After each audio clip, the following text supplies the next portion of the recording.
George Orwell's Animal Farm. Chapter 1.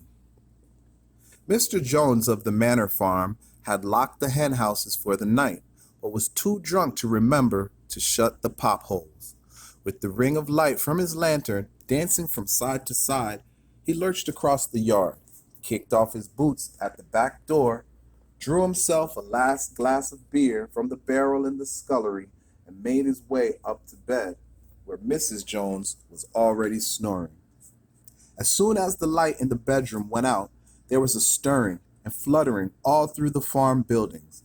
Word had gone round during the day that old Major, the prize middle white boar, had had a strange dream on the previous night and wished to communicate it with the other animals. It had been agreed that they should all meet in the big barn as soon as Mr. Jones was safely out of the way. Old Major, so he was always called, though the name under which he had been exhibited was Willingdon Beauty, was so highly regarded on the farm that everyone was quite ready to lose an hour's sleep in order to hear what he had to say. At one end of the big barn, on a sort of raised platform, Major was already ensconced on his bed of straw, under a lantern which hung from a beam. He was 12 years old, and had lately grown rather stout, but he was still a majestic-looking pig, with a wise and benevolent appearance in spite of the fact that his tushes had never been cut.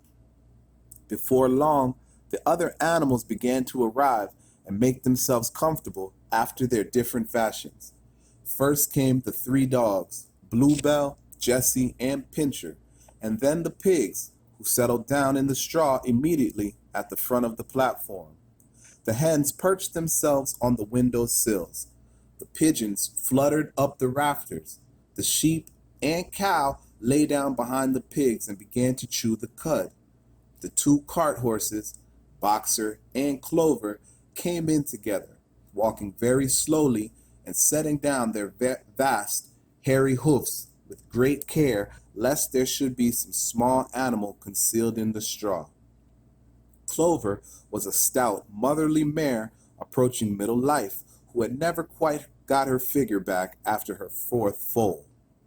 Boxer was an enormous beast, nearly 18 hands high, and as strong as any 2 ordinary horses put together.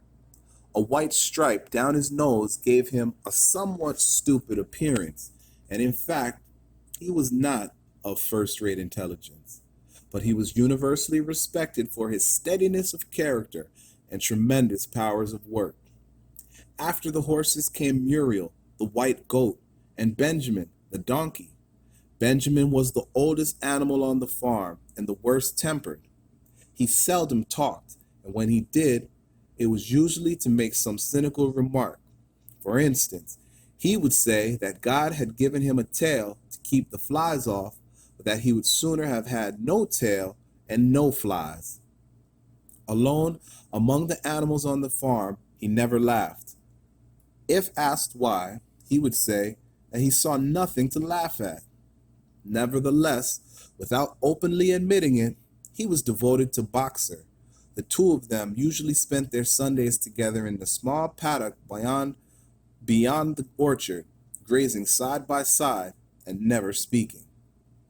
The 2 horses had just lain down when a brood of duckling, which had just lost their mother, filed into the barn, cheeping feebly and wandering from side to side to find some place where they would not be trodden on. Clover made a sort of wall round them with her great foreleg, and the ducklings nestled down inside it and promptly fell asleep. At the last moment, Molly, the foolish, pretty white mare who drew Mr. Jones's trap, came mincing daintily in, chewing at a lump of sugar. She took a place near the front and began flirting her white mane, hoping to draw attention to the red ribbons it was plaited with. Last of all came the cat, who looked round, as usual, for the warmest place, and finally squeezed herself in between Boxer and Clover. There she purred contentedly throughout Major's speech without listening to a word of what he was saying. All the animals were now present except Moses, the tame raven, who slept on a perch behind the back door.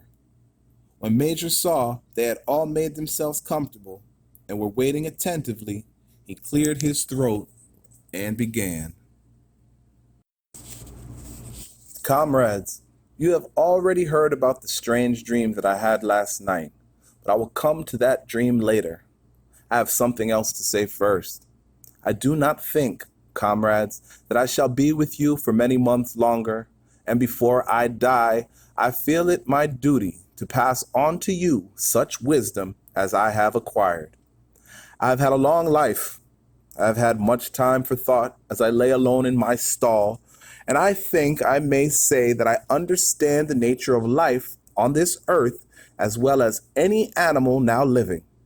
It is about this that I wish to speak to you. Now, comrades, what is the nature of this life of ours? Let us face it. Our lives are miserable, laborious, and short. We are born. We are given just as much food as will keep the breath in our bodies, and those of us who are capable of to work to the last atom of our strength. And the very instant that our usefulness has come to an end, we are slaughtered with hideous cruelty. No animal in England knows the meaning of happiness or leisure after he is a year old. No animal in England is free. The life of an animal is misery and slavery. That is the plain truth.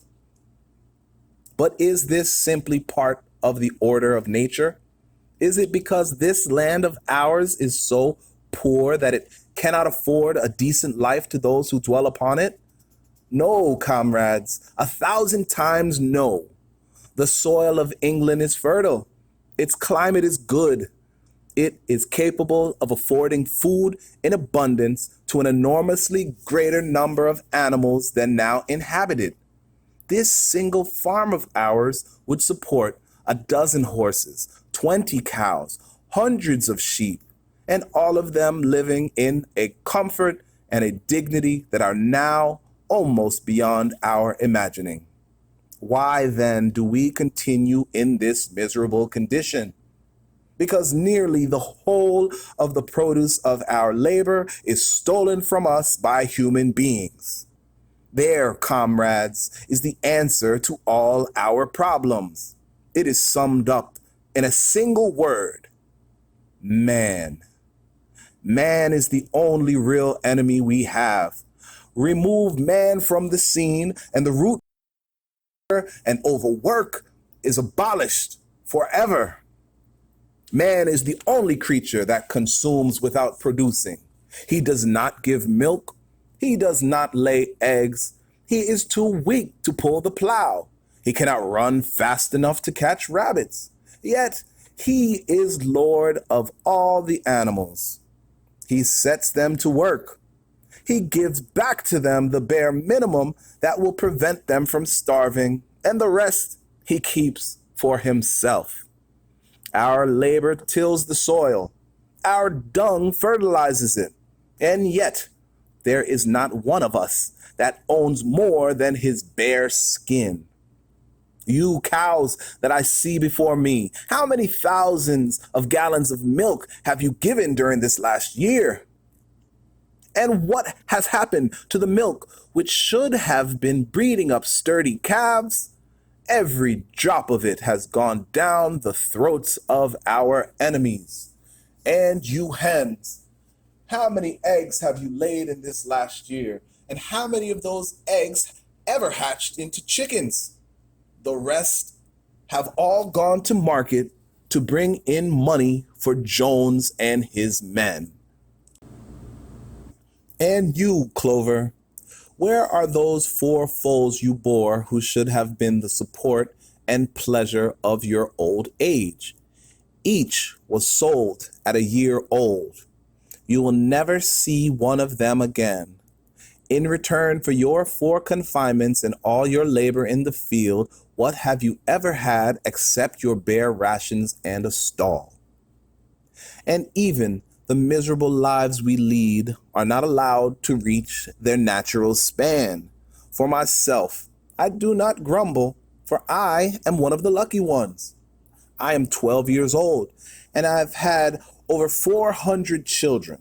Such is the natural life of a pig. But no animals escape the cruel knife in the end. You young porkers who are sitting in front of me, every one of you will scream your lives out at the block within a year. To that horror we all must come. Cows, pigs, hens, sheep, everyone. Even the horses and the dogs have no better fate. You, boxer, the very day that those great muscles of yours lose their power, Jones will sell you to the knacker, who will cut your throat and boil you down for the foxhounds. As for the dogs, when they grow old and toothless, Jones ties a brick round their neck and drowns them in the nearest pond. Is it not clear, comrades, that all the evil of this life of ours springs from the tyranny of human beings? Only get rid of man, and the produce of all our labor would be our own. Almost overnight, we would become rich and free. What then must we do? Why, work night and day, body and soul, for the overthrow of the human race. That is my message to you, comrades. Rebellion. I do not know when that rebellion will come. It might be in a week or in 100 years, but I know, as surely as I see this straw beneath my feet, that sooner or later justice will be done. Fix your eyes on that, comrades, throughout the short remainder of your lives, and above all, pass on this message of mine to those who come after you, so that future generations shall carry on the struggle until it is victorious. And remember, comrades, your resolution must never falter. No argument must lead you astray. Never listen when they tell you that man and the animals have a common interest, that the prosperity of one is the prosperity of the others. It is all lies. Man serves the interest of no creature except himself.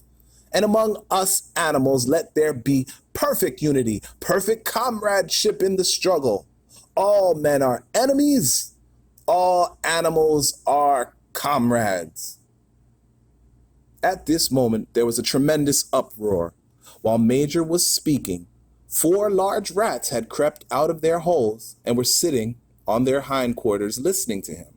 The dogs had suddenly caught sight of them, and it was only by a swift dash for their holes that the rats saved their lives.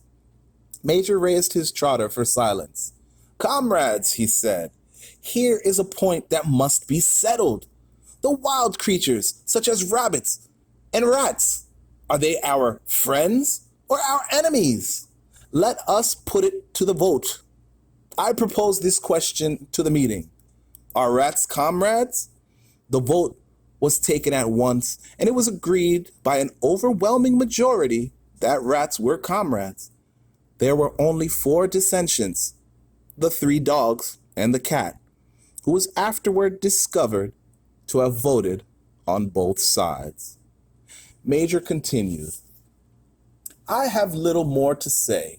I merely repeat, remember always your duty of enmity towards man and all his ways. Whatever goes upon 2 legs is an enemy. Whatever goes upon 4 legs or has wings is a friend. Remember also that in fighting against man, we must not come to resemble him. Even when you have conquered him, do not adopt his vices. No animal must ever live in a house, or sleep in a bed, or wear clothes, or drink alcohol, or smoke tobacco, or touch money, or engage in trade. All the habits of man are evil. And above all, no animal must ever tyrannize over his own kind. Weak or strong, clever or simple, we are all brothers. No animal must ever kill any other animal. All animals are equal. And now, comrades, I will tell you about my dream of last night. I cannot describe that dream to you. It was a dream of earth, as it will be when man has vanished. But it reminded me of something that I had long forgotten. Many years ago, when I was a little pig, my mother and other souls used to sing an old song which they knew only the tune and the first three words. I had known that tune in my infancy, but it had long since passed out of my mind. Last night, however, it came back to me in my dream.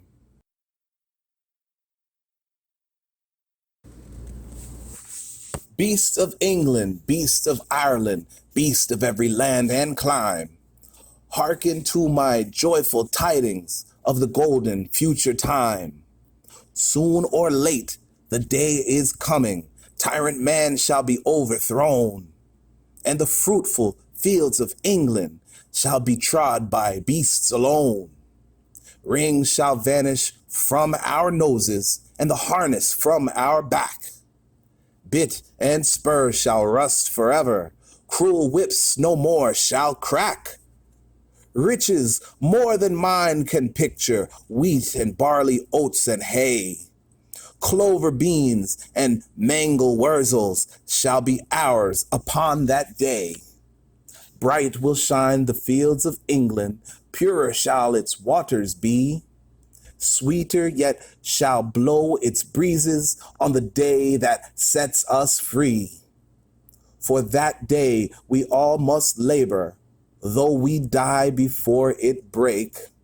Cows and horses, geese and turkeys, all must toil for freedom's sake. Beasts of England, beast of Ireland, beast of land and clime, hearken well and spread my tidings of the golden future time. This singing of the song threw the animals into the wildest excitement. Almost before Major had reached the end, they had begun singing it for themselves. Even the stupidest of them had already picked up the tune and a few of the words. And as for the clever ones, such as the pigs and dogs, they had the entire song by heart within a few minutes. And then, after a few preliminary tries, the whole farm burst out into Beasts of England in tremendous unison. The cows lowed it, the dogs whined it, and the sheep bleated it. The horses whinnied it, and the ducks quacked it. They were so delighted with the song that they sang it right through 5 times in succession, and might have continued singing it all night if they had not been interrupted. Unfortunately, the uproar awoke Mr. Jones, who had sprang out of bed, making sure that there was a fox in the yard. He seized the gun which always stood in the corner of his bedroom and let fly a charge of number 6 shot in the darkness. The pellets buried themselves in the wall of the barn, and the meeting broke up hurriedly. Everyone was in a sleeping place. The birds jumped on their perches, the animals settled down in the straw, and the whole farm was asleep in a moment. End of chapter 1.